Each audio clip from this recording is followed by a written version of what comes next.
ông ôn square này xoài ai kì ọt xoàiនឹងឆ្ងាញ់ណាស់អូយនៅខ្ចីជូរកំតែពេលដែលវាទុំឆ្ងាញ់ស្លាប់ឆ្ងាញ់សាហាវហ្មងណាសបកវាឡើងស្ដាងហើយអូសាច់វាឆ្ងាញ់បកក្លិនវាវិញឡើងឈ្ងុយហ្មងអូយឆ្ងាញ់ណាស់បងប្អូនខ្ញុំចូលចិត្តញ៉ាំណាស្វាយនេះហ៎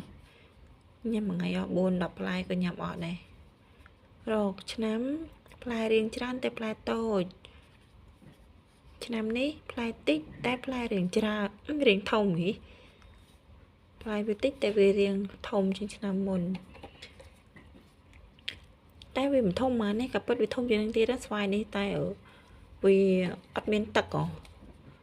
ទី1អត់ភ្លៀងទី2ខ្ញុំអត់បានទៅស្រោចទឹកវាចឹងហើយផ្លែវាតិចតូចក៏ពិតផ្លែស្វាយនឹងធំហ៎ស្វាយនឹងក៏ពិតផ្លែវានេះប៉ុននេះខ្លះក៏ប៉ុននេះខ្លះក៏ប៉ុននេះអីចឹងណាបងប្អូនក៏ពិតហ៎បើសិនជាវាទឹកគ្រប់គ្រាន់ហើយមានជីមានអីតិចទៀតហ៎អូយផ្លែវាធំល្អហើយសាច់វាឡើងផ្អែមឈ្ងុយសឹកទឹកហ្មងឆ្ងាញ់គឺឆ្ងាញ់ហើយបងប្អូនដែលចូលចិត្តញ៉ាំស្វាយទុំគឺគាត់ដឹងថាស្វាយណាឆ្ងាញ់ស្វាយណាមិនសូវឆ្ងាញ់មានតែអ្នកចូលចិត្តញ៉ាំស្វាយទុំឯងមិនដឹងតាស្វាយណាឆ្ងាញ់បើសម្រាប់ខ្ញុំវិញស្វាយផ្សេងខ្ញុំអត់សូវចូលចិត្តញ៉ាំខ្ញុំចូលចិត្តញ៉ាំស្វាយនឹងជាងគេ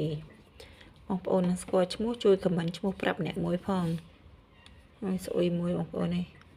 តែស្អុយទៅសបកក្រៅឯងសម្រាប់បងប្អូនណាដែលគាត់ស្គាល់ឈ្មោះស្វាយនេះស្វាយអីជួយខមមិនប្រាប់អ្នកមួយមកបងប្អូនហើយបងប្អូនណាដែលចូលចិត្តញ៉ាំស្វាយទុំខ្លះមកជួយខមមិនប្រាប់ផងអូយសម្រាប់នាងខ្ញុំវិញគឺចូលចិត្តខ្លាំងណាស់បងប្អូនអើយសបកវាវិញបើសិនជាញ៉ាំបើសិនជាចង់ញ៉ាំទាំងសបកក៏ញ៉ាំបានដែរដោយសារតែសបកវាស្ដាងខ្លាំងមែនតើណា